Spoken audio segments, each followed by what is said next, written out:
चक्षुरुन्मिलितं येन तस्मै श्रीगुरुवे नमः। नमो महावदन्याय कृष्ण प्रेम प्रदायते कृष्णाय कृष्ण चैतन्य नामने गौरतुषे नमः। हे कृष्ण करुणा सिंधु दीन बंधो जगतपते गोपेश गोपिका कांत राधा कांत नमोस्तुते। सप्त कांचन गौरांगी राधे वृंदावनेश्वरी वृषभानुसुते देवी प्रणमामि हरिप्रिये। तवैवास्मि ना जीवामि त्वया बिना इति विज्ञाय राधे त्वं नय मां चरणान्तिकं। गुर्वे गौरचन्द्राय राधिकायै तदालये कृष्णाय कृष्ण भक्ताय तद्भक्ताय नमो नमः। वाञ्छाकल्पतरुभ्यश्च कृपा सिन्धुभ्येव च पतितानां पावनेभ्यो वैष्णवेभ्यो नमो नमः। श्री कृष्ण चैतन्य प्रभु नित्यानंद श्री अद्वैत गदाधर शिवासादि श्री गौर भक्त वृंद। हरे कृष्ण कृष्ण कृष्ण हरे हरे हरे राम राम राम हरे हरे। मैं सर्वप्रथम मध्य गुरु पद्म परमाराध्यतम युगाचार्य परिव्राजकाचार्य वर्य रूपानुगाचार्य वर्य नित्य प्रविष्ट ओम विष्णुपाद अष्टोत्तर शतर श्रीमद् भक्ति वेदांत श्री नारायण गोस्वामी महाराज मध्य शिक्षा गुरु पद्म परिव्राजकाचार्य परमाराध्यतम श्रीमद् भक्ति वेदांत नित्य प्रविष्ट ओम विष्णुपाद अष्टोत्तर शतरंज भक्ति वेदांत श्री बावन गोसाई महाराज के अभय चरणार बिंदु में अनंत कोटि दंडवत प्रणाम ज्ञापन कर उनकी अहत की कृपा की भिक्षा करती हूँ।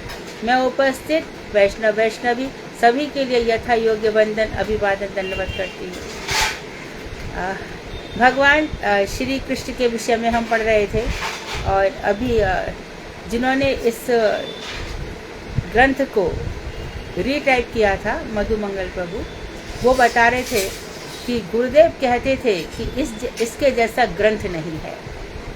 तो जैव धर्म के लिए भी गुरुदेव पढ़ने को कहते थे और इसके लिए भी कहते थे कि हर नेक्स्ट वाक्य हर अगला वाक्य अमृत वाक्य है।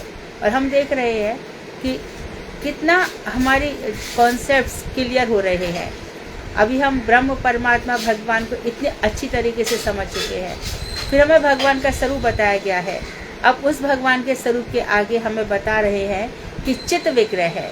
तो अभी हम ये सब जान चुके हैं कि ये शरीर मरता है, आत्मा का कुछ नहीं होता। आत्मा चित्त परम चेतनावान है। तो जैसे समुद्र में जल भरो तो समुद्र खुश होता है, उसी प्रकार से चांद अपनी चांदनी से खुश होता है। इसी प्रकार से जो आत्मा है वो चेतन तत्व सुनकर बड़ी खुश होती है। शुरू में तो ऐसा लगता है कि इतनी कठिन कठिन बातें हमें तो समझ में नहीं आती।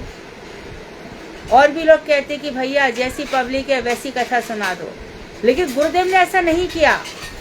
गुरुदेव ने ऐसा नहीं किया। जैसी पब्लिक थी वैसा खाना नहीं परोसा, उन्होंने उत्तम पदार्थ परोसे, इसलिए हजारों लाखों लोग उनके अनुगामी हो गए, उनके फॉलोअर्स बन गए।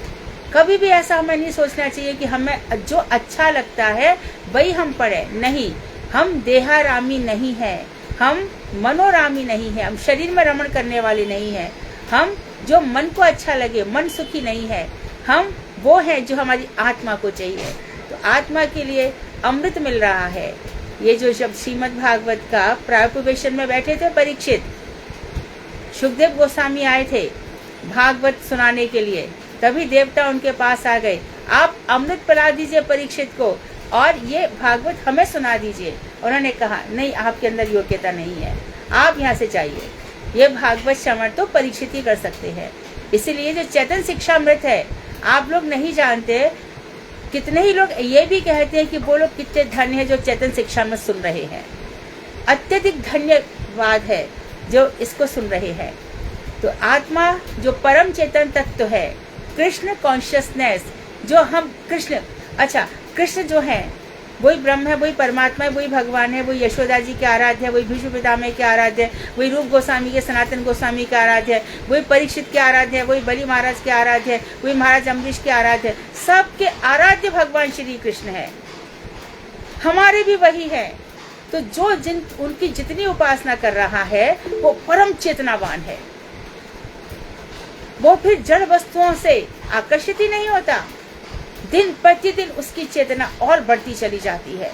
फिर ऐसे वैसे ज्ञान से उसको संतोष नहीं होता, कहता है इसमें मेरे कृष्ण की बातें नहीं है, आत्मा की बात नहीं है, मैं दैहिक इन सब बातों को सुनना नहीं चाहती या सुनना नहीं चाहता। तो उन्हीं भगवान श्री कृष्ण का अभी हम थोड़ा सा कठिन तो होता है, लेकिन तत्व ज्ञान जाने बिना इस संसार में बार बार आना भी पड़ता है। क्या जरूरत थी परीक्षित को खाली दशम स्कंद सुना देते, खाली लीला सुना देते, फिर 9 स्कंदों में सिद्धांत क्यों सुनाए, प्रहलाद के उपदेश क्यों सुनाए गए, ब्रह्मा जी की स्तुति क्यों सुनाई गई? इसलिए सुनाई गई कि परम तत्व में निश्चित हो जाओ। जैव धर्म में भी पहले सिद्धांत बताए, फिर रस विचार में प्रवेश कराया। यहाँ भी इसी तरह से सिद्धांत बताए जा रहे हैं कि पहले अपने परम प्रिय परमात्मा को समझ लो कि वो कैसे है।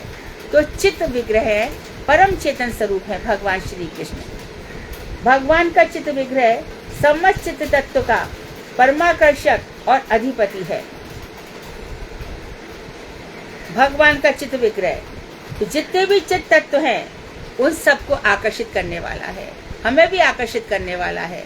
सभी जो चेतन तत्व हैं उनको आकर्षित करने वाला है और अधिपति है, सबका सम्राट है। जड़ जगत में विशेष नामक जो धर्म है वह जड़ जगत से ही उत्पन्न होकर जड़ के साथ ही लय हो जाता है। ये जो संसार है जड़ जगत, जड़ मतलब ये शरीर, पृथ्वी रापो नलो वायु मनो बुद्धि खम रेव चा। गीता में कह रहे हैं पृथ्वी जल आकाश वायु अग्नि, ये सब जड़ पदार्थ है। मन बुद्धि चित्त अहंकार, ये सब जड़ पदार्थ है। तो जड़ पदार्थ से उत्पन्न होकर जो विशेष नामक पदार्थ है, जड़ से उत्पन्न होकर जड़ में ही समाप्त हो जाता है। हम कहते हैं ना पंच तत्व में विलीन हो गया, अर्थात शरीर की जो स्किन है, खाल है, वो पृथ्वी में लीन हो गई। शरीर की जो प्राण वायु है वो वायु में लीन हो गई। हमारे कानों के अंदर जो छेद है, नाक के अंदर जो छेद भरे पड़े हैं, ये सब आकाश में लीन हो गए। हमारे शरीर का जो तेज तत्व है वो अग्नि में लीन हो गया। तो हमारे शरीर के जो 5 है, आकाश जल, और जो हमारा जल तत्व है, शरीर में 80% जल है जो पसीने के रूप में। अभी आप देखिए, प्रमाण देखिए, हम सब लोग परिक्रमा करने जाते हैं, ठीक है।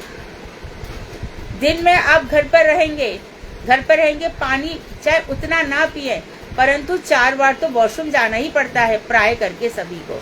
परिक्रमा में सुबह से शाम हो जाती है, आपको इतना फर्क नहीं पड़ता है कि जाना ही पड़ेगा। क्यों? पसीना शरीर से निकल रहा है। तो हमारा बहुत सारा भाग पसीने से निकलता है, बहुत सारा भाग मलमूत्र के रास्ते से निकल जाता है, और बहुत सारा भाग जो भगवान का भजन करते हैं, रो रो कर बिलक बिलक कर, वो आंसुओं के रास्ते निकल जाता है। तो जल तत्व हमारे शरीर में 80% है। तो ये सब पंच तत्व पंच आकाश में विलीन हो जाते हैं, जड़ तत्व में विलीन हो जाते हैं। और ये जो 3 मुट्ठी राख रह जाती है शरीर की, वो पृथ्वी में लीन हो जाती है।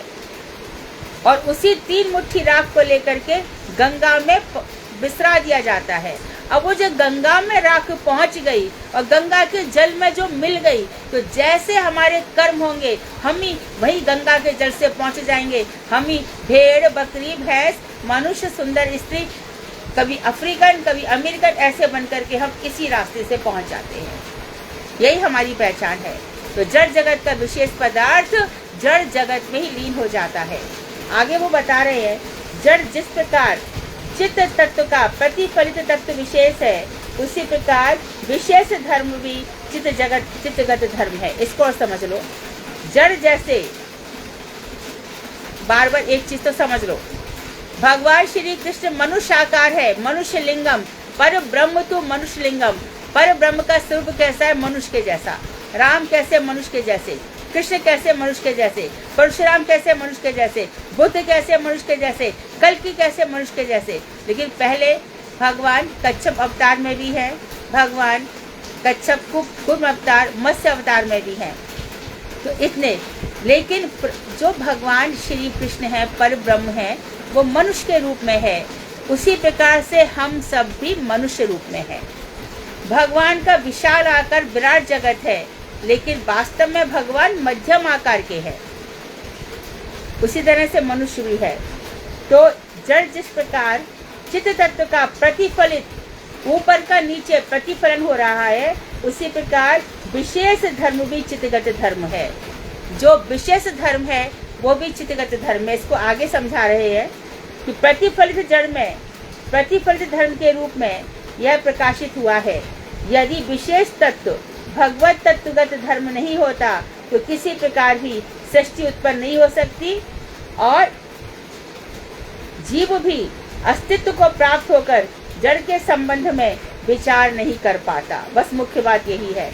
वो ये कह रहे हैं कि जो जड़ जगत है, ये जड़ जगत जिस प्रकार चित्त ऊपर जो गोलोक धाम है उसका प्रतिफलन तत्व विशेष है।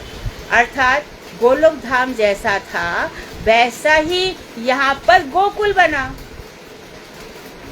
अब यहाँ पर हमको बताया जाता है कि देखो तुम ऊपर जाओगे तो परब्योम जब वैकुंठ में जाओगे। अच्छा, उसके बाद और हमारी भक्ति और उत्तम रही, ऐश्वर्य से हमने भगवान की पूजा करी तो कहाँ जाएंगे? द्वारका में जाएंगे। द्वारका का प्रतिफलित इस जड़ जगत में भी है। कैसे है? भगवान श्री कृष्ण यहाँ से गए, उन्होंने कहा कि द्वारका में 16,108 महारानियां रही, इतने अधिक यहाँ पर महल थे, ये बाद में कलह के केंद्र बनेंगे। तो भगवान ने द्वारका समुद्र में डुबो दी। भगवान जहाँ पर रहेंगे वहाँ ऐश्वर्य तो रहेगा ही रहेगा। तो हम यदि ऐश्वर्यगत पूजा करेंगे तो द्वारका में हमारा जन्म हो जाएगा। इसके बाद हम कहते हैं कि मथुरा के प्रति हमारी आसक्ति हो गई, देवकी वसुदेव के प्रति, तो मथुरा में आ जाएंगे। और उसके बाद नहीं, हमें तो वृंदावन ही चाहिए जहाँ पर प्रकृति है। तो चित्त जगत में भी उतनी ही सुंदर प्रकृति है। वहाँ पर जमुना नील सुंदर, बहुत ही सुंदर नील जमुना बह रही है, तरंगे हैं। वहाँ जो कमल खिल रहे हैं वो इतने सुंदर हैं। जब किशोरी जी जमुना जी में वहाँ चरण रखती है तो उनके चरणों से लालिमा निकलती है, तो जमुना की धारा में लालिमा प्रसरित हो जाती है। वहाँ ऊपर जो है वही नीचे है। देखो ऊपर के जो ऋषि मुनि है उन्हीं का जड़ जगत में भी प्रतिफल है। जो ऊपर है वो नीचे है। अब हमारा ऊपर का तादात्म्य होना चाहिए। कैसे? ऊपर जाने के लिए जैसे जड़ जगत में कहते हैं हमें हवाई जहाज में जाना है, हवाई जहाज की उड़ान थोड़ी ज़्यादा है तो उसके लिए हमें हवाई जहाज का टिकट चाहिए। उसी प्रकार से गोलोक धाम में जाने के लिए हमें कृष्ण भक्ति चाहिए। तो कृष्ण भक्ति करते करते क्या हो जाता है? चित्त परम चेतन में हो जाता है और फिर उसमें ज्ञान प्रतिफलित होता है। फिर वो तुलसीदास हो, रैदास हो, मीरा हो, सूरदास हो, कोई भी हो, ये ज्ञान प्रतिफलित होता जाता है। तो ऊपर चित्त जगत और हमारा जब एकाकार हो जाते हैं, जब हम एकाकार हो जाते हैं तभी हमें लगता है हरि को भजे सो हरि को होई। हरि को भजने वाला हरि के समान ही हो जाता है। कोई कमी नहीं रह जाती भक्त में। वो सत्य काम, सत्य संकल्प हो जाता है। अनेकों गुण उसमें आ जाते हैं। और देखिए आपका घर, यदि आप सुंदर भक्ति कर रहे हैं, सुबह उठ करके प्राय करके महात्मा गण कहते हैं कि घर में एक समय रहना चाहिए भगवान की पूजा का। यदि 6 बजे मंगला होती है तो कोशिश करो 6 बजे ही मंगला हो, 6:30 पे होती तो 6:30 पे करो। यदि हम 11 बजे 12 बजे प्रसाद दे रहे हैं तो भगवान को हमारे को 12 बजे ही रोज भूख लगाएगी। और 12 बजे से लेट हो गया तो कहेंगे आज तक मेरा भोजन नहीं आया। प्रतीक्षा करते हैं भोजन की और हमारे हृदय में प्रेरणा देते हैं खाना जल्दी तैयार करो, मुझे खाना है। इसी प्रकार से शाम हो गई, अभी 4-5 के बीच में फल आने चाहिए भगवान के लिए, वो समय है, उस समय देना ही चाहिए। इसी प्रकार से रात को 8 से 8:30 मैक्सिमम 8:45 तक भगवान को प्रसाद देना ही चाहिए। ये व्यवस्था है और भगवान इंतजार करते हैं, प्रतीक्षा करते हैं। फिर मेरी आरती हो गई, शयन आरती हो गई, कृपया अपना वीडियो ऑफ कर दीजिए। जो भी जिसने खोल रखा है, कौन है जरा बोलिए तो।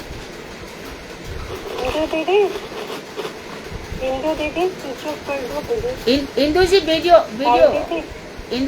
ऑफ कीजिए।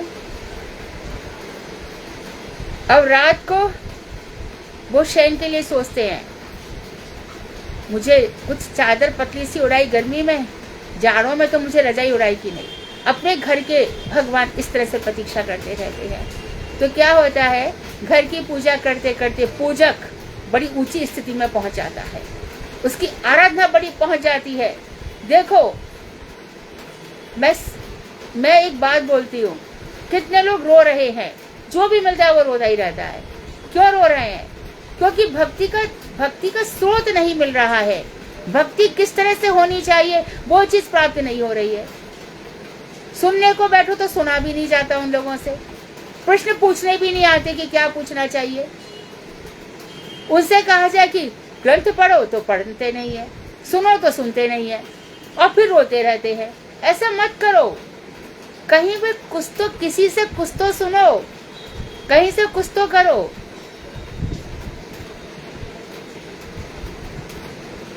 लोकनाथ गोस्वामी हैं, चैतन्य महाप्रभु हैं। अब देखो, राय रामानंद जी के साथ 10 दिन संवाद चला, बाद में महाप्रभु जी उनके घर पहुंच गए।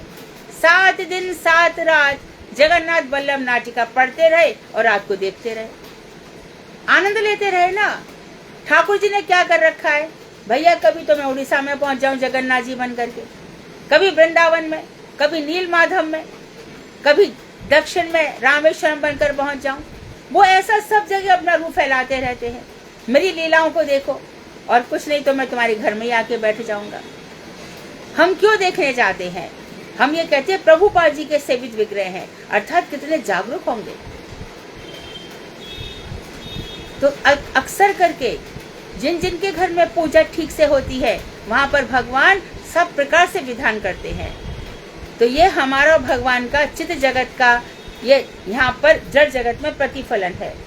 तो प्रतिफलित जड़ में प्रतिफलित धर्म के रूप में वह प्रकाशित हुआ है।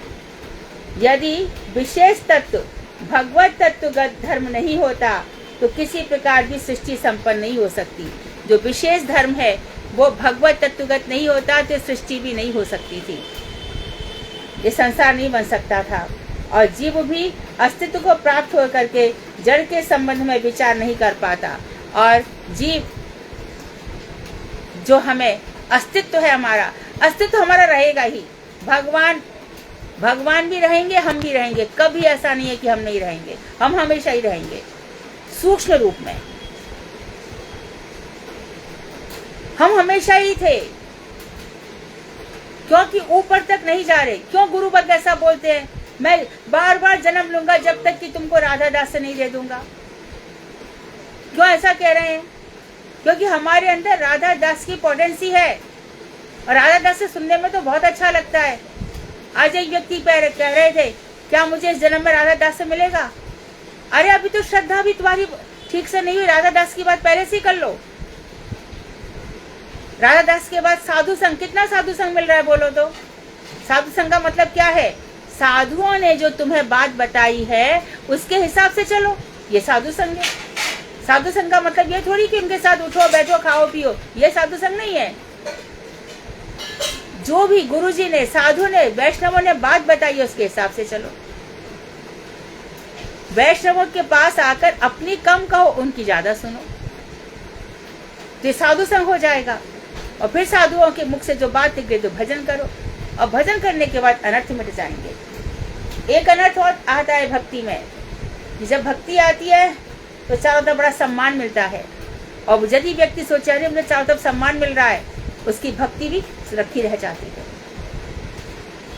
क्योंकि सम्मान शरीर की विष्ठा है, शरीर का मल है, इसको कौन लगा के घूमेगा? भक्त तो कभी नहीं लगाएंगे। ये सब बातें तो सृष्टि होती नहीं, अस्तित्व भी सामने नहीं आता।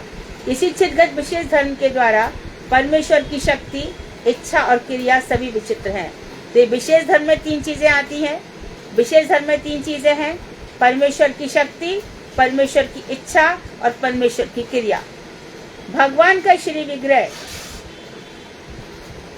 सारे वैकुंठ तत्व से पृथक रहकर भी सर्वत्र व्यापक है। भगवान वैकुंठ तत्व से पृथक है, अलग है, लेकिन वो एक साथ भी और सर्वत्र व्याप्त भी है। यही भगवान का विरुद्ध गुण है। वो ऐसे भी खड़े हैं एक रूप में, और दूसरे रूप में सर्वत्र व्याप्त है, सब जगह है भगवान। और खुद कहते हैं मुझे पृथ्वी में देखो, मुझे जल में देखो, मुझे अग्नि में देखो, मुझे वायु में देखो, मुझे चंद्रमा में देखो, मुझे सूरज में देखो। सब जगह वो अपना स्वरूप बताते हैं। मुझे भक्तों के अंदर देखो, मुझे प्राणियों में देखो, मैं सब जगह व्याप्त हूँ। और प्रहलाद के लिए तो सामने खंबे में भी प्रकट हो गए थे ठाकुर जी। तो बैकुंठ के प्रतिफलन रूप जड़ जगत में भी वे संपूर्ण रूप से युगपद उपस्थित हैं। तो भगवान क्या जब यहाँ पर आते हैं तो क्या गोलोक धाम में कृष्ण नहीं रहते? यहाँ पे भगवान श्री राम ने जन्म लिया तो क्या साकेत में राम नहीं है? भगवान वहां भी रहते हैं, युगपद एक साथ रहते हैं, सब जगह एक साथ रहते हैं। अच्छा, वहां पे जब वो सबको लेकर के यहाँ पे चले आते हैं तब दारुक आता है, 125 वर्ष हो गए कृष्ण, चलो ऊपर चलना है।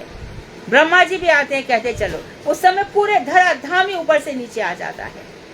और धराधाम जब ऊपर से नीचे आता है तब गोपी गीत में क्या गाया जाता है? जयति तेधिकं जन्मना ब्रज शयत इंदिरा शश्वदत्र ही। जब से कृष्ण तुम्हारा जन्म हुआ है तब से लक्ष्मी यहाँ पर वास करती है।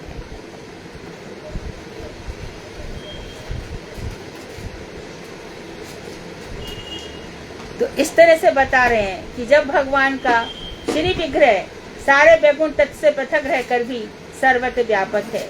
जहाँ तक कि बैकुंठ के प्रतिफलन स्वरूप जड़ जगत में भी भगवान सर्वत्र रूप से युगपद एक साथ उपस्थित हैं, यहाँ भी वहाँ भी।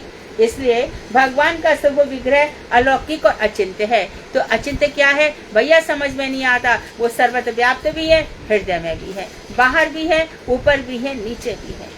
ग्रहे राधे बने राधा, सब जगह वही वही है, ये उन्होंने बताया। इसी स्वरूप सूर्य के गुण किरण रूप ब्रह्म अनंत जगत के जीवन के रूप में वर्तमान है। तो यहाँ पर बता दिया कि भगवान का स्वरूप क्या है, सूर्य के समान, और उनके गुण है किरणों के समान, और ये ब्रह्म अनंत जगत के जीवन के रूप में वर्तमान है। और ये अनंत जगत ये जीवन चल रहा है। रोज रोज रोज बातें होती हैं। 12वीं शताब्दी में जगत नष्ट हो जाएगा, अभी 24 में से 29 में लिख के गए हैं। ये सब किसी के बाप की ताकत नहीं है भविष्य को बताने की। यदि है तो पुराणों में, इससे कोई ना डरे, कोई भी ना। हमसे कोई पूछा था कि 24 से 29 में सारी दुनिया आधी रह जाएगी। अरे कभी ने किसी ने कहा था कोरोना में आधी रह जाएगी, इतनी सी भी नहीं मरी, उससे ज्यादा पैदा हो गए। इसे कोई ऐसी बातें सुनना मत, कभी भी सुनना है तो भजन की ही बातें सुनना बस। तो भगवान के जो स्वरूप है सूर्य के समान है, उनके गुण किरण रूप। और तो उन्होंने क्या बता दिया, देखो स्वरूप सूर्य भगवान है और भगवान का गुण किरण क्या है, ब्रह्म। और ब्रह्म अनंत जगत के जीवन के रूप में वर्तमान है। वो ब्रह्म सर्वत्र व्याप्त है। परमात्मा व्यष्टि, तो ब्रह्म सर्वत्र व्याप्त है। परमात्मा बताया था सारे विश्व को भी चला रहे हैं, और व्यष्टि पर्सनली एक एक व्यक्ति के अंतर्गत परमात्मा है। हर व्यक्ति के अंतर्गत एक वृक्ष है, एक में आत्मा बैठी है, एक में परमात्मा बैठी है। व्यष्टि और समष्टि जगत के नियामक के रूप में वर्तमान है। तो हम जो कहते हैं एक शक्ति कंट्रोल कर रही है, कंट्रोल कर रही है। सूर्य को आना ही पड़ेगा, सूर्य को जाना ही पड़ेगा, नदियों को बहना ही पड़ेगा, खेती जमीन को फसलों उगाना ही पड़ेगा, रोक नहीं सकते। कंट्रोल में चल रहा है सब कुछ उनके। हर एक कर्म का फल भोगना ही पड़ेगा। कोई कोई बोलता है कि हमारी निंदा बहुत करते हैं। मैं कहती हूँ कि बड़ा भाग्यवान हो तुम, क्योंकि निंदा जो कर रहा है वो बड़ा साबुन पानी का काम कर रहा है। हमारे बिना भोगे हुए पापों को धो रहा है। निंदक नियरे राखिए आंगन कुटी छवाए, और बिन पानी साबुन बिना निर्मल करे सुखाए। हमारे स्वभाव को पवित्र बना देता है। अरे निंदक को अपने पास में रखो। जिस चीज, जैसे कि मैया होती है ना, वो अपने बेटे को साफ सुथरा रखती है, उसका मल मूत्र धोती है। इसी प्रकार से समझ लेना कि निंदक मेरे जितने भी पहले जन्म के पाप थे, प्रारब्ध थे, उनको गा गा के मेरे सारे पाप काट रहा है। मेरा जीवन और शुद्ध हो रहा है, ऊपर जाने लायक हो रहा है। अरे जितना शुद्ध होगा झरना ऊपर से बहेगा ना, कितना शुद्ध होता है। मेघों का बरसने वाला पानी कितना शुद्ध होता है। इसलिए हम जो ऊपर जा रहे हैं, वहाँ शुद्ध आत्मा जाती है। बाकी तो सब यही मरे, यही जिए, यही पुनर्पि जन्म पुनर्पि मरणम, यहाँ मरे, कभी गैया के पेट में आ गए, कभी कुत्ता के पेट में आ गए, कभी मगरमच्छ के पेट में आ गए, और क्या है। तो सबसे पहले इंसान को अपने लिए जीना चाहिए, अपनी आत्मा के लिए जीना चाहिए। कोई तुम्हारी बुराई कर रहा है, धन्यवाद, थोड़ी सी और बुराई बताना भैया क्या है। तेरे रूप में शायद भगवान आए और मुझे बता रहे मेरे अंदर क्या कमियां हैं। तो भगवान हमारे परमात्मा व्यस्त, तो वो सब सारे जगत को कंट्रोल कर रहे हैं। संवत्सर वही चला रहे हैं, वर्ष दिन, इसमें कोई भी घट बढ़ नहीं सकता, जरा भी नहीं घट बढ़ सकता।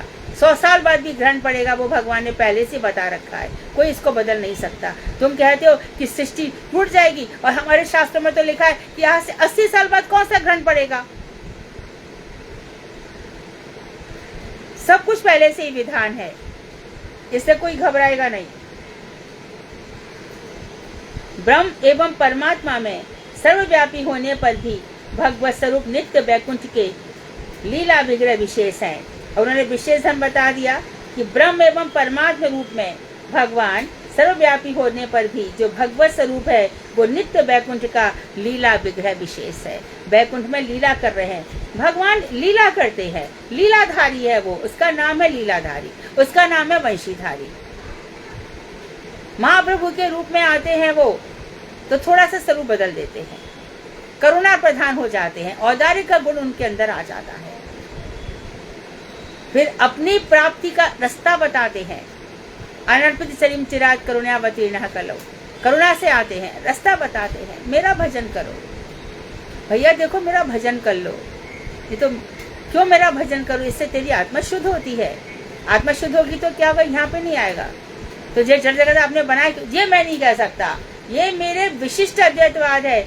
मैं रहूंगा तो माया भी रहेगी, मैं रहूंगा तो जगत भी रहेगा, मैं रहूंगा तो जीव भी रहेगा। ये मेरा खेल है। सूर्य से किरणें निकलने वाली किरणों को रोक नहीं सकता कोई, चांद से निकलने वाले चांदनी को कोई रोक नहीं सकता, झरने से बहने वाले पानी को कोई रोक नहीं सकता। उसी प्रकार से भगवान से निकलने वाले जीवों को कोई रोक नहीं सकता। हमें जीना ही पड़ेगा, हमें मरना भी पड़ेगा, हमें बूढ़ा भी होना पड़ेगा। ये उनका है ही, वो स्वयं भी ऐसे ही है, आते हैं चले जाते हैं। तो बता रहे हैं कि वो लीला विग्रहधारी, लीलाधारी है। ऐश्वर्य प्रधान प्रकाश में इस विग्रह की एक प्रकार की मूर्ति होती है, ऐश्वर्य प्रधान में एक प्रकार की मूर्ति होती है, और वही मूर्ति अनंत मूर्तियों के रूप में भिन्न भिन्न लीलाओं का आश्रय है। तो जो ऐश्वर्य प्रधान है भगवान, वही विभिन्न लीलाओं के आश्रय भी है। देखो वही विराट स्वरूप भी दिखाते हैं, और वही अनंत शैया पर भी विराजमान है। वही ठाकुर जी अनंत शैया पर विराजमान है। और वही देखो भगवान श्री कृष्ण का जो एक्सपांशन है, बलदेव भैया, वो नीचे पाताल में विराजमान है, सारे संसार को संभाले हुए है। ये उनकी ऐश्वर्य लीला है। भगवान का गुण क्या है, ध्यान रखें, भगवान का गुण है लीला। वो लीला करेंगे। क्यों करते हैं? मेरे भक्त क्या करेंगे? मेरे भक्तों के पास कुछ समय नहीं है, उनको अच्छा ही लगता है संसार प्रपंच की बातें करना। क्या अच्छा लगता है? मेरी लीलाओं का गान करते हैं। अरे उस समय कृष्ण ने क्या किया? अरे वहां पर गए तो ऐसे कैसे चले गए? महाप्रभु ने आगे क्या किया? कैसी बातें बता रहे थे? जरा बताओ तो। उन्होंने जगाई मधाई का उद्धार कैसे किया? कंस कौन था? जगाई था क्या? नहीं, चांद का जी जगाई था। अच्छा, शिवास आंगन में क्या हुआ? वो बच्चा मर गया।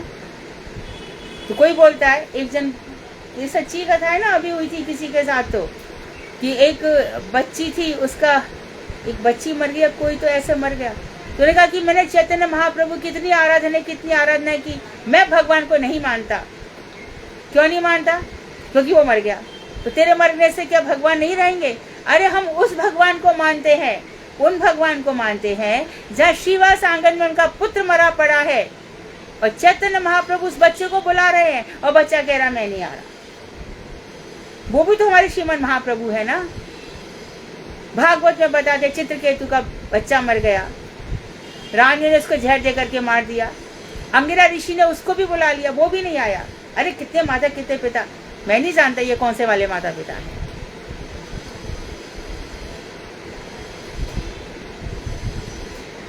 तो इस विग्रह की एक प्रकार की मूर्ति होती है ऐश्वर्य प्रदान। वही मूर्ति अनंत मूर्तियों के रूप में भिन्न भिन्न लीलाओं का आश्रय है। माधुर प्रदान प्रकाश में श्री कृष्ण रूप में चित्त विलास समूह के अनंत अंतरक प्रभाव से मंडित होकर नित्य लीला परायण है। तो ऐश्वर्य रूप में वो विश्व विराट स्वरूप धारण करते हैं। और अब आ गया माधुर्य प्रदान, मधुराति मधुर। और वो कौन है? ये विग्रह श्री कृष्ण रूप में चित्त विलास समूह के अनंत अंतरंग प्रभाव से मंडित होकर, तो उनके अंदर क्या है? श्री कृष्ण स्वरूप के अंदर चित्त विलास है, अर्थात अपनी चेतना का विलास है। गोपियां क्या है? भगवान का चित्त विलास समूह है। उनके अंदर जो परम आनंद भरा पड़ा है, गोपियों को उसकी रात दिन अनुभूति है। हमारे अंदर आनंद है ही नहीं, भजन है तो आनंद क्यों नहीं है? तीन पहचान है भक्ति की, अभय अशोक अमृत। किसी से डरता नहीं है, शोक नहीं करता, आनंद में रहता है। वो जानता है शरीर ये कल मर जाएगा, मैं अपनी आत्मा को ब्रह्म भूत प्रसन्न आत्मा ना शोचती ना कांक्षती, वो हमेशा प्रसन्न रहता है, ना शोक करता है ना इच्छा करता है। भगवान मधुराति मधुर है। वल्लभाचार्य जी पूरे समय बाल कृष्ण की उपासना करते रहे, लेकिन जब श्रीमद महाप्रभु से मिले और हमारे गदाधर पंडित से मिले, उसके बाद तो बस उन्होंने अपने छोटे भैया या विठल जी को, अपने पुत्र को गदाधर जी के पास भेजा और बस उन्होंने वही गाया, अधरम मधुरम वदनम मधुरम मधुराधिपते रखिलम मधुरम। तो भगवान का वेणु माधुर्य, लीला माधुरी, गुण माधुरी, भगवान की श्री रूप माधुरी, कितने प्रकार की भगवान की माधुरी है। माधुरी चतुष्टय। तो भगवान मधुराति मधुर है। ऐश्वर्य के बाद मधुर, तो श्री विग्रह में चित्त विलास, चित्त का जो विलास है गोपियों के रूप में अनंत अंतरंग प्रभाव से मंडित होकर, अंतरंग तो गोपियों की जो अंतरंगा शक्ति है, जो हार्ट के अंदर से जो चीज आती है ना, एक तो होती है बहिरंगा शक्ति, वो माया का खेल है। एक अंतरंगा शक्ति है, वो खाली कृष्ण के चरणों में जाती है।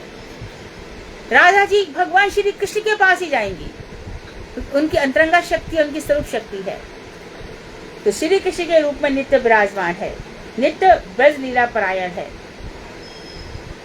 जिनके हृदय में रस तत्व प्रकाशित होता है, वे इस लीला का अनुभव कर पाते हैं। जिनके हृदय में भजन करते करते रस ब्रह्म आ गया, सख्य रस आ गया, शांत रस आ गया, दास रस आ गया, बासुर रस आ गया और श्रृंगार रस आ गया, मेरो तो गिरधर गोपाल दूसरो न कोई, जाके सिर मोर मुकुर मेरो पति सोई, फिर वो श्रृंगार रस आ जाता है। फिर भगवान श्री कृष्ण जगन्नाथ जी का दर्शन करें। महाप्रभु जी जगन्नाथ जी का दर्शन कर रहे हैं, विरह भाव से विभावित है। क्या विरह भाव है उनका? विरह भाव तो वो राधा का भाव लेकर के भी आए हैं, परंतु भगवान श्री कृष्ण देखो उद्धव जी से अपना विरह व्यक्त कर पाते हैं। पूरा की पूरा किसको? उनके पास ना ललिता है ना विशाखा, किसके बाद उनकी वेदना को कौन सहेगा? फिर भी हमारे गौड़ीय वैष्णव खुश होते हैं। समझे तो सही, जैसे कृष्ण विरह जब हम देखते हैं कि कृष्ण को राधा जी का विरह होता है, तो गौड़ीय वैष्णव ताली बजा के हंसते हैं। तो भी विरह की इतनी अनुभूति नहीं कर पाते। फिर वो चैतन्य महाप्रभु बनकर आते हैं। अब मैं देखूंगा राधा विरह में कैसा अनुभव करती है, कैसे उसको मेरा माधुर्य का अनुभव होता है, कैसा मेरा माधुर्य है, मैं देखूं मेरे प्रणय की महिमा कैसी है, मैं देखना चाहता हूँ। फिर भी सिर पटक रहे हैं गंभीरा में, पटक पटक के सिर रो रहे हैं। जगदानंद पंडित उनको तकिया लाके देते हैं, गद्दा लाके देते हैं, उठा के फेंक देते हैं। समुद्र में जाते हैं कि ये जमुना जी है, चरक पर्वत पे देखते कि ये गिरिराज पर्वत है, फिर भी कहाँ राधा जी के भाव तक पहुंच पाई क्या? वही हम तो देखने चाहते हैं ना, उसी चीज को, उसी वस्तु को अनुभव करने चाहते हैं। गंभीरा में जाओ, बार बार प्रणाम करो, बार बार सिर झुकाओ, 100 दफे जाओ, लेकिन जब तक हृदय में उनके भाव नहीं आए तो वहां जाके लाभ क्या है? कथा भी सुनी तो लाभ क्या है यदि हृदय में वैसा नहीं होता।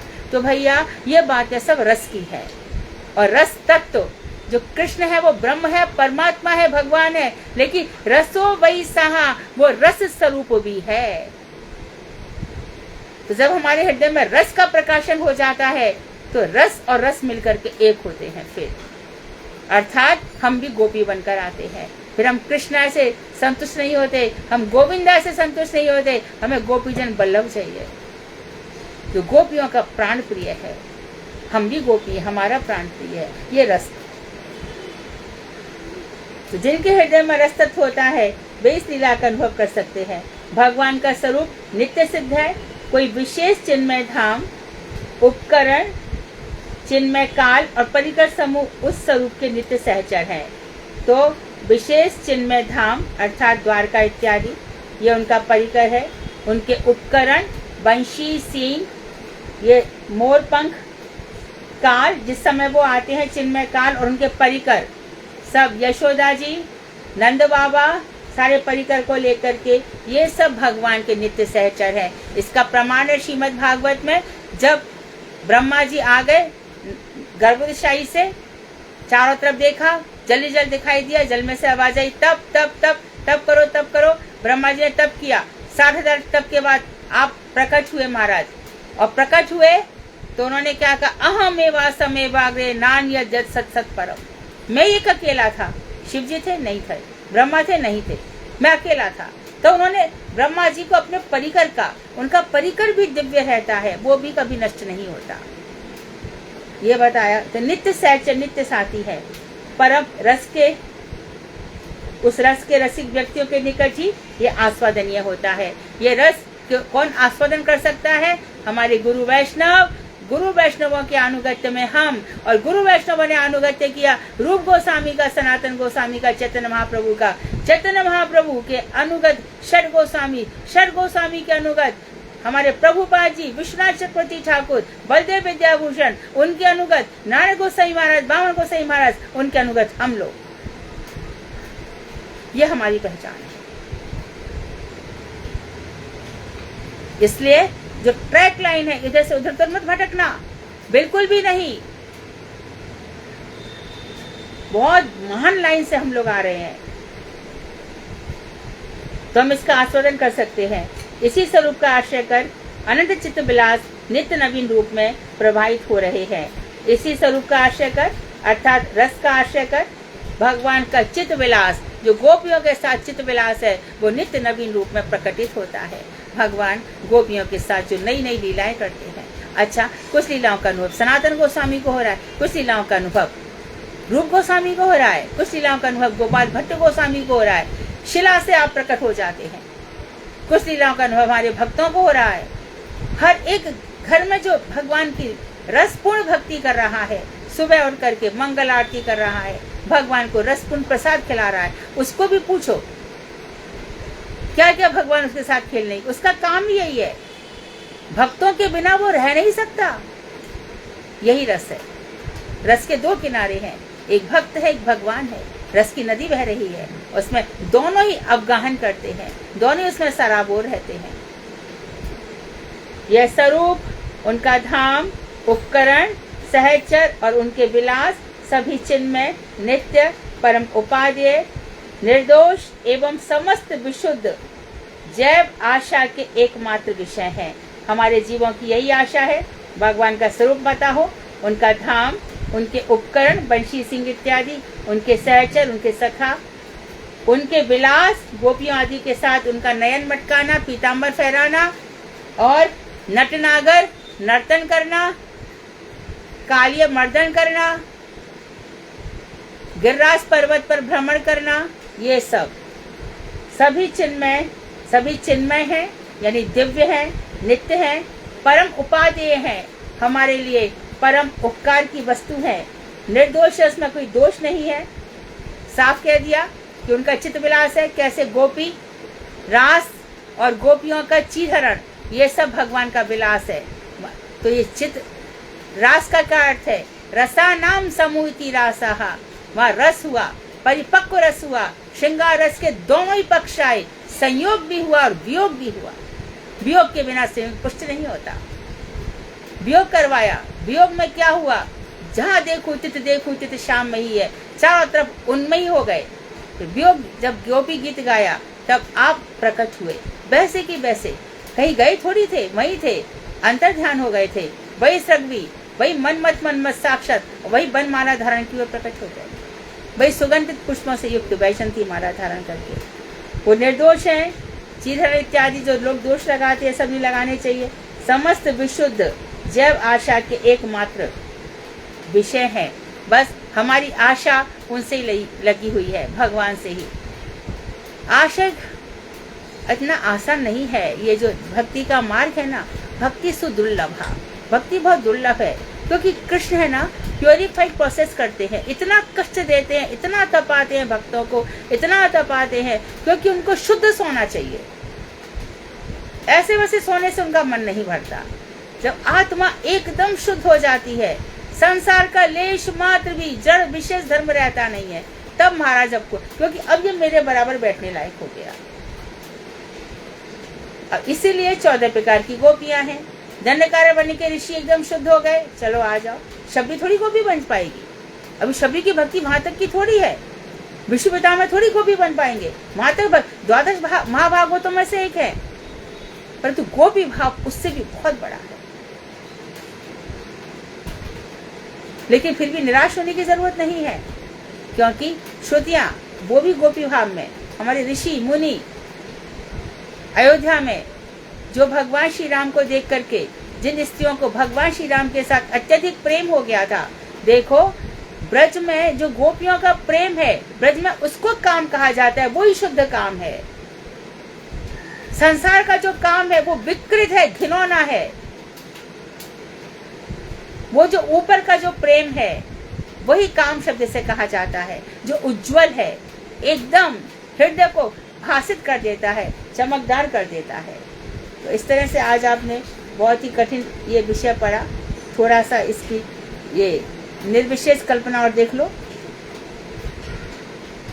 जड़ जगत अच्छा नहीं लगता, परंतु उच्च जगत की भली भांति उपलब्धि भी नहीं हो पाई है। उन्होंने कहा, हमने मान लिया, आपने कहा जड़ जगत अच्छा नहीं है, परंतु हमें ऊपर की जगत की उपलब्धि तो होनी चाहिए, उसकी प्राप्ति तो होनी चाहिए। ऐसी अवस्था में विद्यमान व्यक्ति निर्विशेष भाव की कल्पना करते हैं। तो ऐसे व्यक्ति में क्या होता है, जड़ जगत अच्छा नहीं लग रहा है, अरे सारे रिश्ते नातेदार सब घोर भयंकर जीव हैं, अपना काम बना और भागे यहाँ से। इन लोगों से बिल्कुल प्रेम मत करना, जरा भी कोई जरूरत नहीं इनसे प्रेम करने की, प्रेम पाने की आशा भी मत करना। खाली जैसे भगवान के दास दासी है, मेरे कर्म भाग के कारण ये मुझको मिले, इनको प्रणाम करो, इनकी सेवा करो, निकल जाओ आगे। कोई जरूरत नहीं इनसे मन लगाने की, कुछ नहीं मिलेगा, खाली हाथ रहोगे, इतना सा भी मिलने वाला नहीं है, जान दे दोगे तो भी नहीं। अपने भजन में यही जो माला है ना, अपनी जप माला, जो अपना भजन है, यही हमारे प्राण है।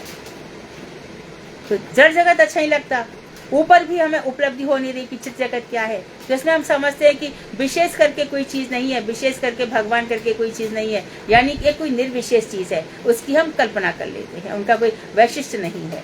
कुछ तो होता नहीं है, इतना भजन तो करते, कुछ तो होता नहीं है, इतना हम ये करते, कुछ तो हमें तो कुछ प्राप्त होता नहीं, पता नहीं। तो गुरुदेव कहते हैं कि भैया भगवान के लिए जो तुम बर्तनों का भी प्रयोग करते हो, उन बर्तनों का भी सम्मान करो। इसलिए आप लोग है ना, जब चंदन घिसते हो तो जो भगवान घंटी जी हैं, जिनमें गरुड़ जी की मूर्ति रहती है, आप उसमें भी चंदन लगाते हो। भगवान को जिसमें स्नान कराते हो वहाँ पे चंदन लगाते हो। भगवान में जो आचमनी है उसमें भी चंदन लगाते हो। पहले चंदन लगाते हो, उसके बाद स्नान कराते हो, पहले पात्रों की पूजा की जाती है। तो निर्विशेष भाव की कल्पना करते हैं। गंभीर रूप से विचार किए बिना ही वे ऐसा सिद्धांत कह लेते हैं कि जड़ जगत के ठीक विपरीत जितने भी भाव हैं उनकी समष्टि द्वारा उच्च जगत निरूपित होता है। तो वो क्या कह लेते हैं कि गंभीर रूप से विचार करो, तो वो ऐसा सिद्धांत मान लेते हैं कि जो जड़ जगत है ये ठीक इसके उपरीत उल्टा वो चिन्मय जगत है और वहाँ बस उच्च जगत निरूपित हो रहा है, बस इतना ही वो मान लेते हैं। जड़ जगत में आकार, विकार, गुण, विशेष, छाया, कर्म एवं अनेकत्व आदि भाव समूह पाए जाते हैं जड़ जगत में। इसके ठीक विपरीत देखो, जड़ जगत में हमें आकार दिखता है, परंतु बोलो क्या कहेंगे, शायद भगवान निराकार हैं, हमें दिखाई नहीं दे रहे, उनका आकार नहीं है, क्योंकि उनकी उपलब्धि नहीं हो रही भाई। जिसको कृष्ण दिखे वो कैसे कहेंगे निराकार है।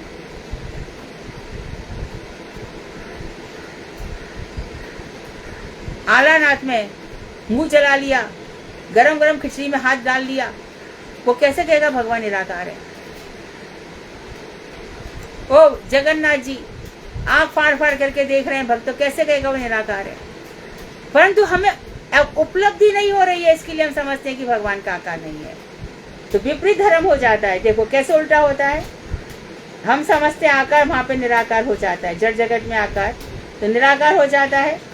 जड़ जगत के जो विकार है ना, वहां पर निर्विकार है।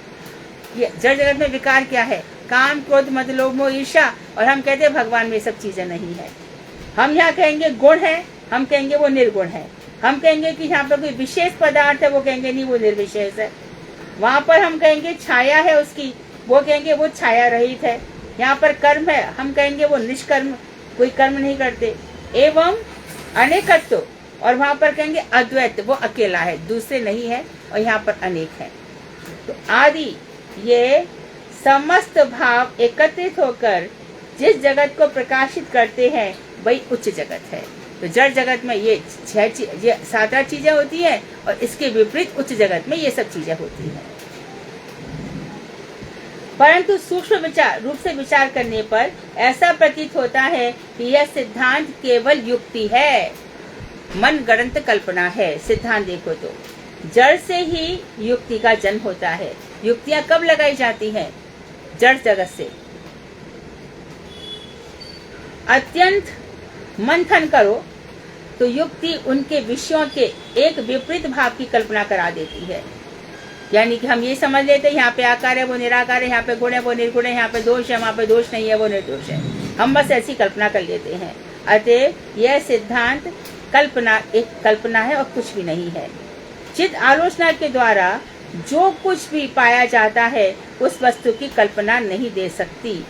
चित्त आलोचना के द्वारा जो कुछ पाया जाता है, हम जब चित्त जगत की आलोचना करते हैं, चित्त जगत के विषय में चिंतन करते हैं, भगवान श्री कृष्ण की लीलाओं के विषय में चिंतन करते हैं, तो हमें पता चलता है कि वो वस्तु कल्पना नहीं है, वो तो साक्षात है। कल्पना थोड़ी है, साक्षात है। लेकिन अधिकांश लोग, दुर्भाग्य लोग उसको कल्पना ही कर लेते हैं। कैसी कल्पना कर लेते हैं, कैसे कैसे कैसे कल्पना कर लेते हैं। अभी देखो हमारे गणपति आ रहे हैं, हमारे गणपति के ऊपर अनंत देव जी को बैठा देंगे, ऐसी भी कल्पना कर लेंगे। गणपति को मान लेंगे और सब एक ओंकार कर देंगे, और एक निकलेंगे काले पे खड़े हुए और हाथ में बंशी, गणेश जी के हाथ में बंशी दे देते हैं। कुछ भी कल्पना कर लेते हैं। शंकर जी को ऊपर बैठा देंगे, कृष्ण को नीचे बैठा देंगे।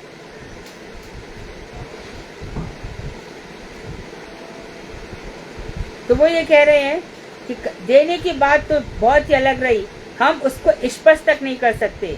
अच्छा, युक्ति ही यह बतलाए कि वस्तु का लक्षण क्या है और अवस्तु का लक्षण क्या है। कोई युक्ति नहीं बता सकती जो वस्तु भगवान श्री कृष्ण है उनका लक्षण क्या है, और जो वस्तु नहीं है उसका लक्षण क्या है।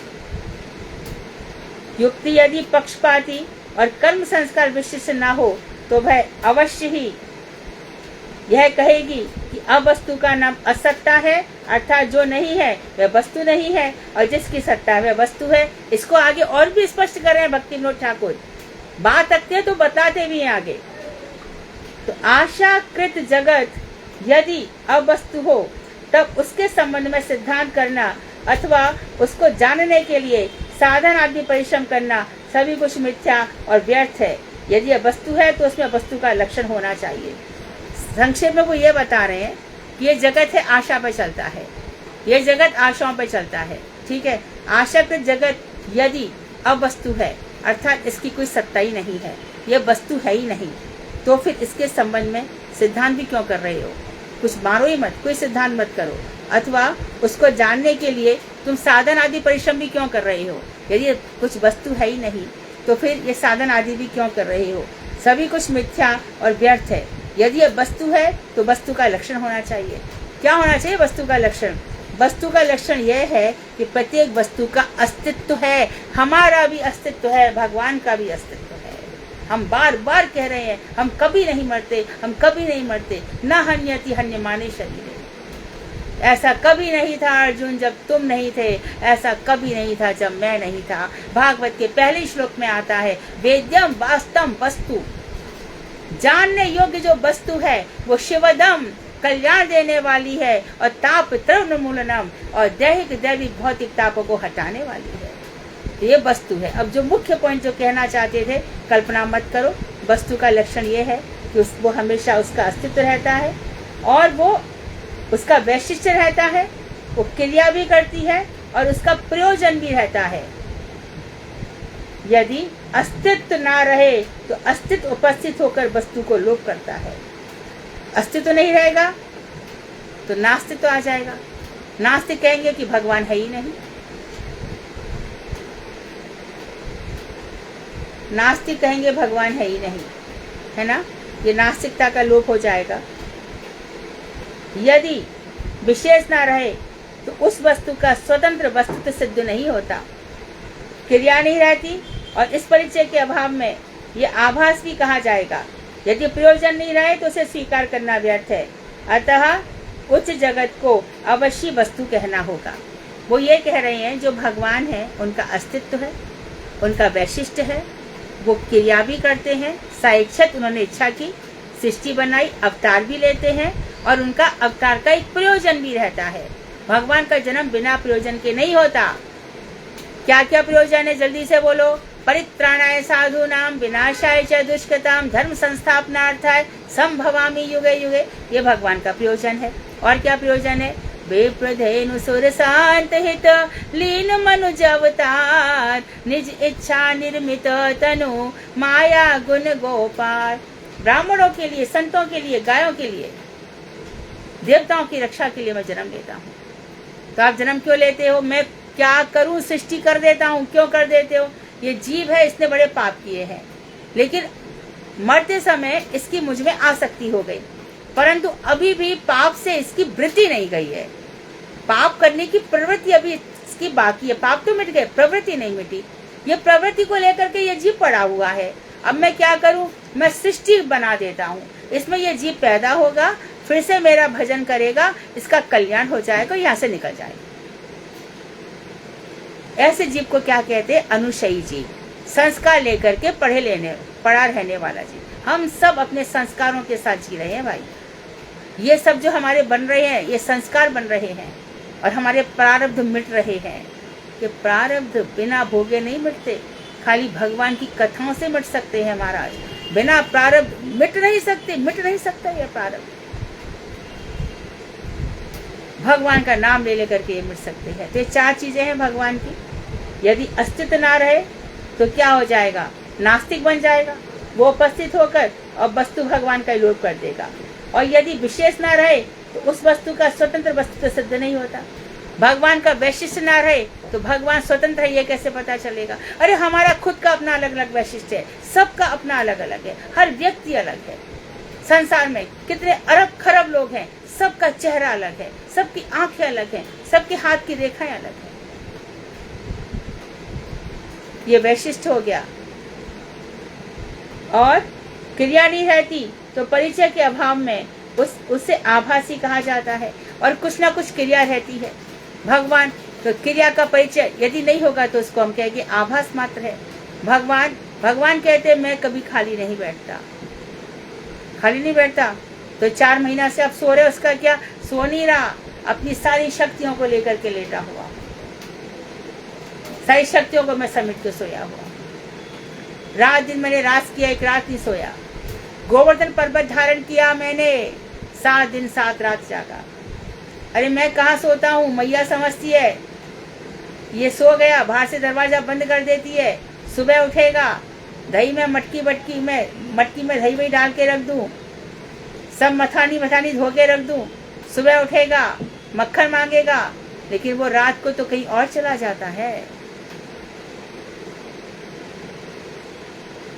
सबको लगा रखा है जगत में, शंकर ब्रह्मा विष्णु, किसी जगत में संहार हो रहा है, कोटि कोटि ब्रह्मांड है। तो ये भगवान की क्रियाएं हैं। फिर चैतन्य महाप्रभु बनकर आते हैं, खूब हरि नाम करते हैं, जगत के सारे जीवों का उद्धार कर देते हैं, पेड़ के पत्ते पत्ते का उद्धार कर देते हैं। भक्त लोग पेड़ों के नीचे भजन करते हैं, उस पेड़ का उद्धार हो जाता है, वो पेड़ जल्दी से संसार से निकल जाता है। आप देखो रास्ते में घने वृक्ष मिलते हैं, तब लगता है कि अरे कितने ही जीव हैं, कैसे कैसे जी रहे हैं। ये सब भगवान की क्रियाएं हैं। तो परिचय के अभाव में हमें आभासी कहा जाएगा। यदि प्रयोजन नहीं रहे तो उसे स्वीकार करना व्यर्थ है। तो उच्च जगत को अवश्य वस्तु कहना होगा, तब उसका अस्तित्व विशेष है। तो आगे हम थोड़ा सा ये कठिन होगा, और बस ये कठिन है। और कल से तो आप लोग रोज पढ़ते हो, भगवान की शक्ति अचिंत है। इसके बाद कल से आपका चैप्टर इजी हो जाएगा। लेकिन आज मैंने प्रयास बहुत किया है इसको सरल बनाने का। आप लोग चाहेंगे तो इसको 1-2 दफ़े सुनेंगे, भगवत तत्व को समझेंगे, और समझ करके फिर जो हमारे भगवान हैं, ठाकुर जी हैं, वो कैसे रस तत्व हैं, इसको सुनना पड़ेगा 1 बार और 2 बार भी सुनिए।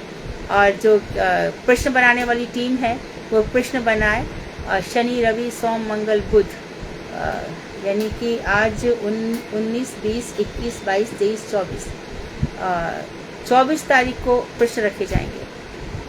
24 तारीख को प्रश्न सेशन होगा।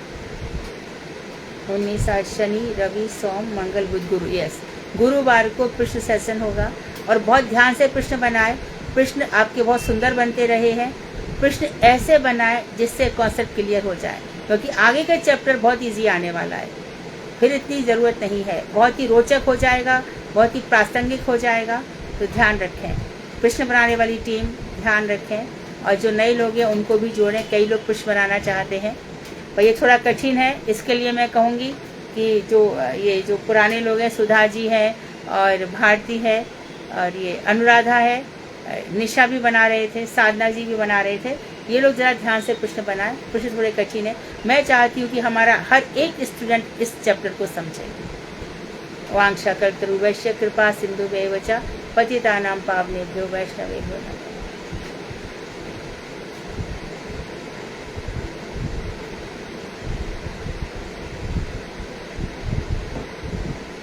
हरे कृष्णा जी। हाँ, प्रणाम। दीदी, आपने प्रतिफलित का क्या अर्थ बताया था? प्रतिफलित मतलब किसी चीज का फल होना, रिफ्लेक्शन होना। प्रतिबिंब होता है ना, ऐसे किसी चीज का प्रतिफलित होना। हाँ जी, हरे।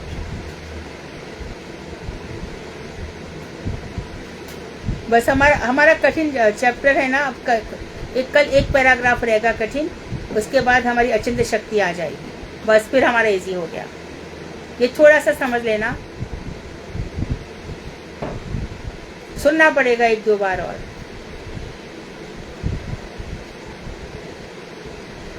तो तुम लोग विद्वान हो जाओगे, भगवान श्री कृष्ण के समान हो जाओगे, उनके प्रिय बन जाओगे।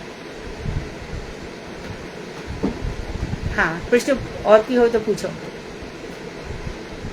यहाँ पर जो बार-बार इसका बोला गया है, जैसे विशेष, जगत में विशेष नाम, हाँ, के धर्म है, तो ये विशेष धर्म क्या है? विशेष धर्म जैसे कि कृष्ण है ना, जो भगवत शक्ति है ना, भगवत्ता, वो विशेष धर्म है, भगवत्ता। और जैसे जीव है, उसका जीव तत्व विशेष धर्म है, लेकिन हम भगवत्ता को ना समझ करके उनको निर्विशेष कह देते हैं। भगवत्ता समझ लीजिए, भगवान की भगवत्ता ये विशेष धर्म है।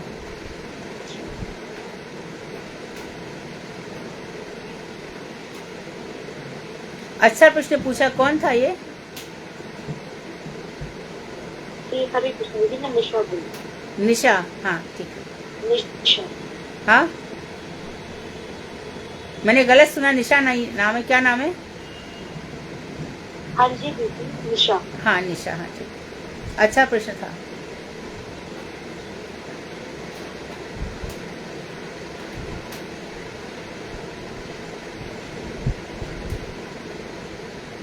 अब क्या है, तुम लोग बहुत ऊपर की सीढ़ी पर चढ़ गए हो। ये मुझे लग रहा था ये चैप्टर तुम लोगों को बहुत कठिन लगेगा, पर इसके बाद जैसे ऊपर पहुंचने के बाद अब आनंद ही आनंद आएगा, बहुत आनंद है और बहुत इजी भी हो जाएगा, बहुत इजी हो जाएगा आगे।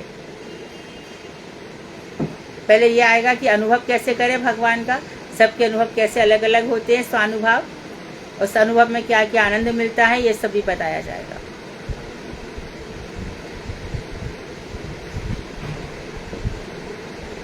और प्रश्न पूछिए। दंडवत। हरे कृष्ण दीदी। दीदी इसको खोल के ये जड़ जगत अच्छा नहीं लगता, परंतु उच्च जगत की बली भांति उपलब्धि भी नहीं हो पाई, ये ऐसे क्या मतलब? वो ये कह रहे हैं कि देखो क्या होता है कि एक स्थिति ऐसी आती है जब लोग कहते हैं कि हमको जड़ जगत अच्छा नहीं लगता, नफरत आती है जड़ जगत से। ठीक है, चलो अच्छी बात मान गए, लेकिन ऊपर जो चेतन जगत है उसकी उसको उपलब्धि नहीं है, वो मिल नहीं रहा है। तो ऐसे व्यक्ति क्या करते हैं, निर्विशेष की कल्पना कर लेते हैं कि एक कोई शक्ति है वो निराकार है, एक कोई शक्ति है वो निर्गुण है, एक कोई शक्ति है वो निर्विकार है, तो एक कोई शक्ति, यानी ऊपर तक नहीं पहुंच पाते, बीच में ही रह जाते हैं, फिर वो ब्रह्म ब्रह्म करने लग जाते हैं, वो भगवान तक नहीं पहुंच पाते, ये वो कहना चाहते हैं। अच्छा, निर्विशेष की मतलब कल्पना कर लेते, कल्पना करते, जबकि वो वस्तु नहीं है, वास्तव नहीं है। वस्तु का अर्थ है वास्तव नहीं है, वो कल्पना है। अच्छा, हाँ, और जो वास्तव वस्तु है उसमें ये चार चीजें रहती हैं, उसका आकार भी रहता है, वो कार्य भी करता है, प्रयोजन भी रहता है, ये सब वो बता रहे हैं। अच्छा प्रश्न, गुड क्वेश्चन।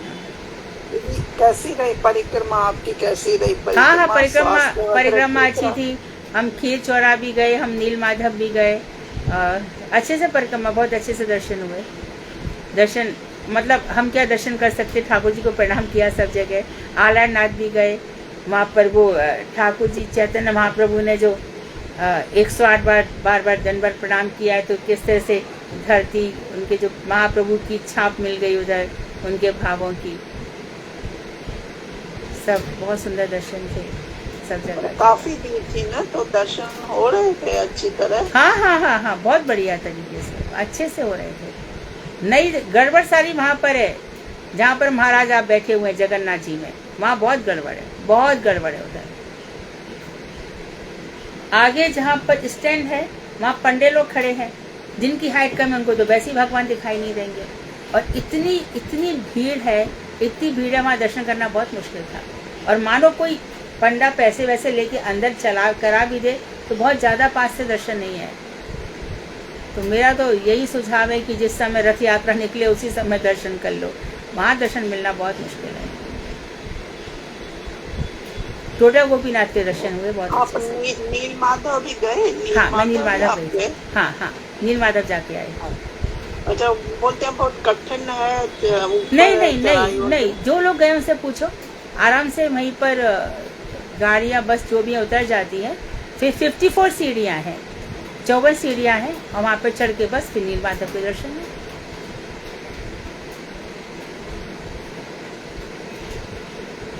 कठिन नहीं है,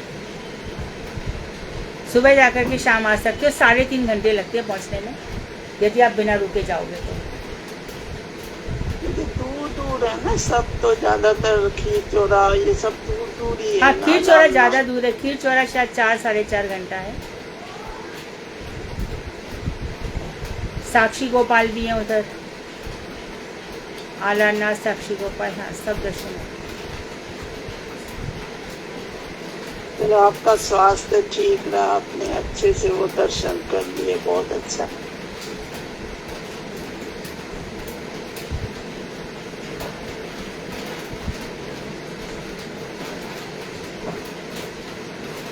और कोई प्रश्न? सुंदर प्रसंग है ये, अच्छे। तो तुम लोगों ने तो पकड़ भी लिया, मुझे लग रहा था कि मेरा सब ऊपर से ही चला जाएगा आज, तुम लोग तो पकड़ भी लिया, बहुत इंटेलिजेंट हो भाई, बहुत कृपा है भगवान की। ये समझ में आ गया ना 100%, फिर तो तुम लोग विद्वान ही हो गए। पर वैसे मुश्किल तो है, बहुत बार पढ़ना पड़ेगा।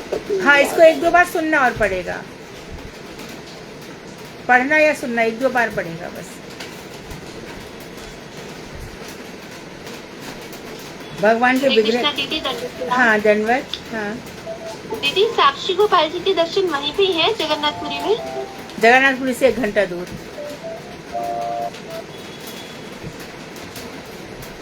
1-1.5 घंटा दूर है। ठीक है दीदी। और हरे कृष्णा दीदी, दंडवत प्रणाम। हाँ, दंडवत और मैंने दंडवत। कहा मैं सबको बता दूं कि दीदी ने बहुत अच्छा उधर राय रामानंद जी के ऊपर पाठ किया था, बहुत ही सुंदर।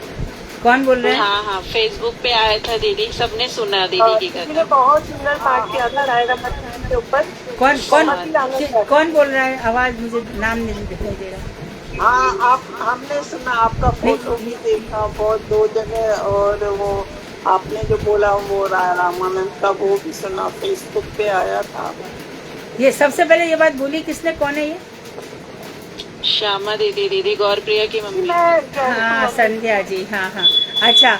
हाँ हाँ, अरे मुझे है ना बहुत सारा बताना था, परंतु हमारे श्रीधर महाराज तो बार बार मृदंग बजा रहे थे। वो किसी टाइम लिमिट रख रखी थी ना उन्होंने। उनको मुझे बहुत बताना था। उसमें है ना राय रामानंद संवाद में, मतलब वो पूरा जैसे सिस्टमैटिक कैसे बताया ना, बहुत अच्छा लगा।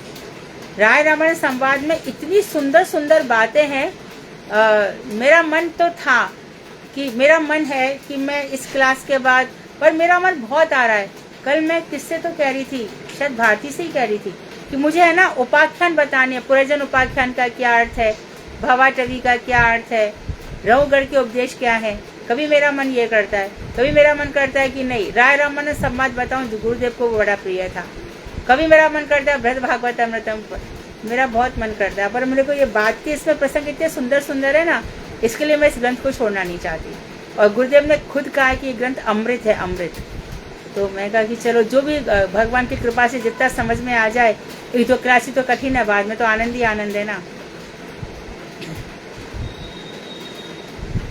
राणा संवाद में मगर दीदी आपने जैसे बताया ना, बहुत अच्छे से बताया। गुरुदेव भी बोल रहे थे कि मतलब कैसे आपने 4 तरह का जो आश्रम है वहाँ से जो आपने हाँ। स्टार्ट किया पूरा एंड तक, सिंगार रस तक। हाँ। तो बड़ा आनंद लगा दीदी, आप कम टाइम में ही आपने पूरा कर दिया। हाँ, उसमें फिर है ना, बीच बीच में फिर, बोल भी रहे थे कि हाँ, तो जब उसके बाद जब विपरीत भाव आया है ना, तब महाप्रभु ने राय जी का, राय रमन जी का मुख ढक दिया, इसके आगे नहीं। बस जब राधा जी का कारुण्यामृत, तारुण्यामृत, लावण्यामृत आता है और राधा जी के रूढ़ अभिरूढ़ भाव आते हैं, तब बोलते नहीं, इसके आगे बस और नहीं।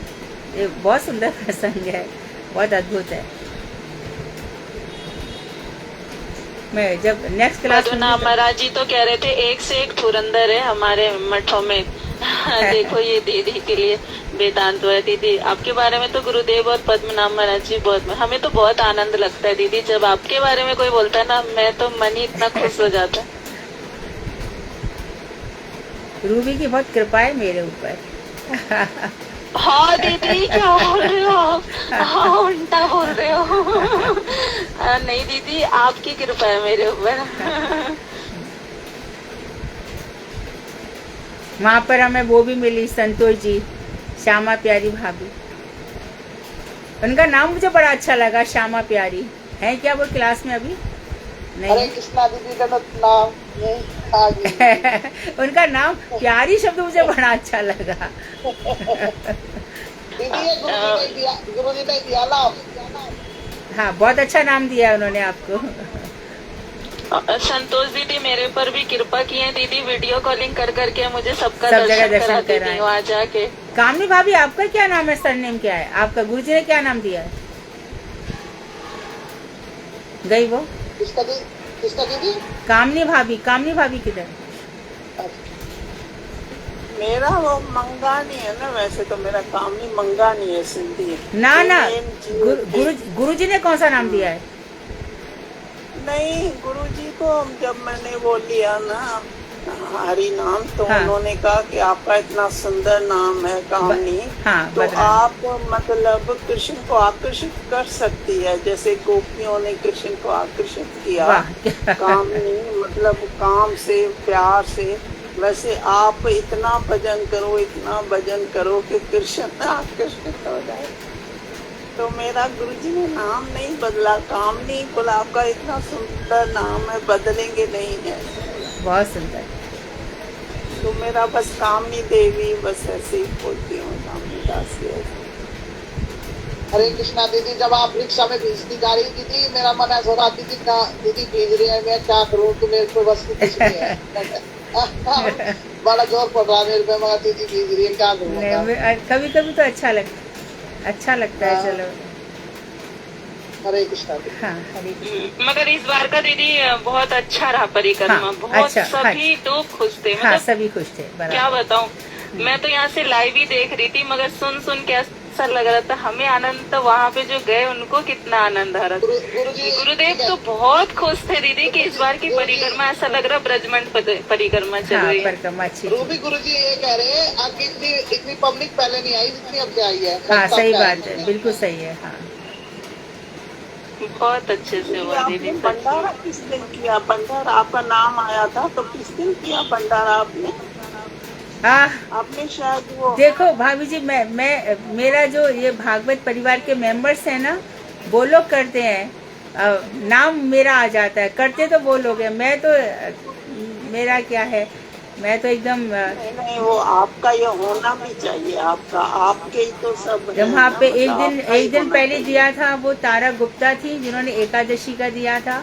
एक दिन मीता अग्रवाल ने दिया था, और सपना दीदी ने भगवान की पोशाक चढ़ाई थी, सभी लोग।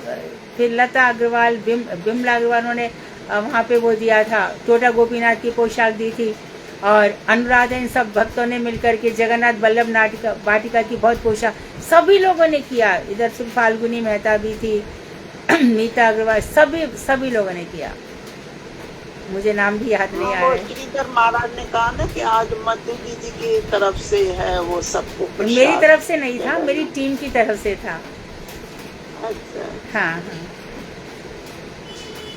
बहुत अच्छा लगा सुन के। सब गए, देखो गए सेवा करके उनका भाग्य जागा, कोई एहसान थोड़ी किया है। भगवान की सेवा का फल उनको कुछ भगवान से, और सेवा की उसका भगवान स्वीकार करे, वो भी एक बात है। घर पर बैठे रहो, पैसा क्या काम आता है बताओ। जगन्नाथ बल्लभ वाटिका देख करके मुझे बहुत दुख हुआ। वहाँ पे है ना, ठाकुर जी की पोशाक का ऐसा ही था। मेरा मन था कि मैं श्रीधर महाराज के साथ जाऊं। मैंने बोधान महाराज को बोला भी था। बोधान महाराज बोले दीदी वहाँ पर है ना, ट्रस्ट का ऐसा ही चल रहा है, तो सेवा में कमी है थोड़ी वहाँ पर।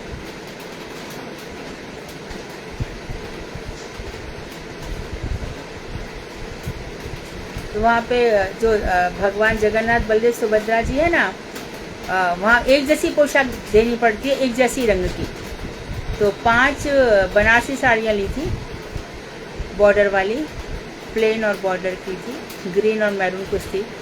और फिर महाप्रभु जी के लिए और राय रामानंद जी के लिए फिर वो परम सुख की साड़ी आती है ना, सबसे बड़ी धोती, पगड़ी ली थी, दुपट्टा लिया था। और फिर ठाकुर जी के लिए इस तरह से फिर, और जो टोटा गोपीनाथ थे ना, महाप्रभु के लिए व्हाइट वाली लिया। हाँ, व्हाइट ली थी, हाँ व्हाइट ली थी। उत्तरीय भी दिया था उनको, सब मतलब काफ़ी हाई क्वालिटी की चीज़ें दी थी। सबको कह रखा है कि खुद तुम लोग डायमंड पहनते हो, ये सब पहनते हो, उससे अच्छा ठाकुर जी के पास जाओ, नहीं तो मत चढ़ाना। जो तुम पहनते हो उससे बहुत अच्छा गुरु वैष्णवों को करना, तब वही सेवा होती है। सबको बता रखा है, ये लोग बहुत अच्छे से करते हैं। जो उस दिन पर्पल कलर का वो पहन रखा था ना, वो सब मैं दीदी लाई थी, सब साड़ियाँ काफ़ी महंगी साड़ियाँ थी वो। तो ये सबको बोल रखा है ये सब।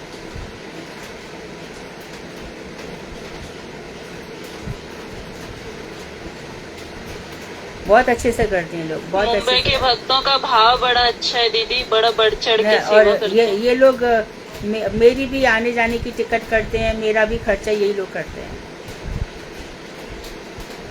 मैं कुछ नहीं करती हूँ।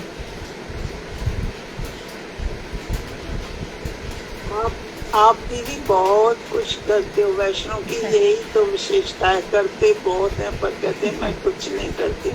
आपके ये जो वैष्णव लोग होते हैं ना, वो बस इतने वो होते हैं ना दैनिक, अभी करते तो वो ही सब तुम कुछ लोग है। आओ सब, अभी हमारे देखो जन्म नंदोत्सव करावन वाले तो आप ही हो सब। अभी देखो यहाँ पे नंदोत्सव होगा, बहुत जोरदार होगा। अभी राधाष्टमी की मीटिंग है 22 तारीख को।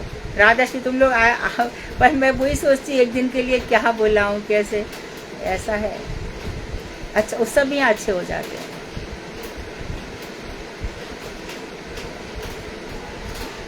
हरे कृष्णा दीदी, दंडक प्रणाम। हाँ शालू बोलो।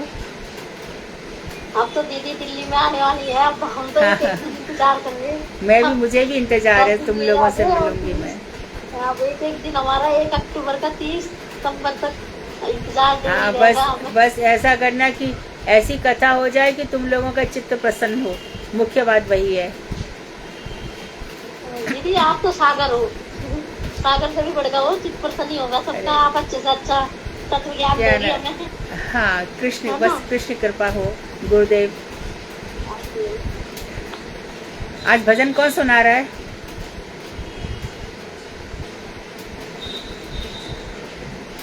कोई तो सुनाओ जल्दी। दीदी मैं सुना देती हूँ। हाँ सुनाओ। कौन बोल रहे हैं? हरे कृष्णा। हाँ कौन सुना रहा है? दीदी अनुराधा। अनुराधा सुनाओ। हाँ हाँ चलो, सावन का है वही सुना देते हैं, गुरुदेव वाला। राधे चुलन पधारो, सुख आए पधरा। राधे चुलन पधारो, सुख आए पधरा। सुख आए पधरा, गिराए पधरा। राधे चुलन पधारो, सुख आए पधरा।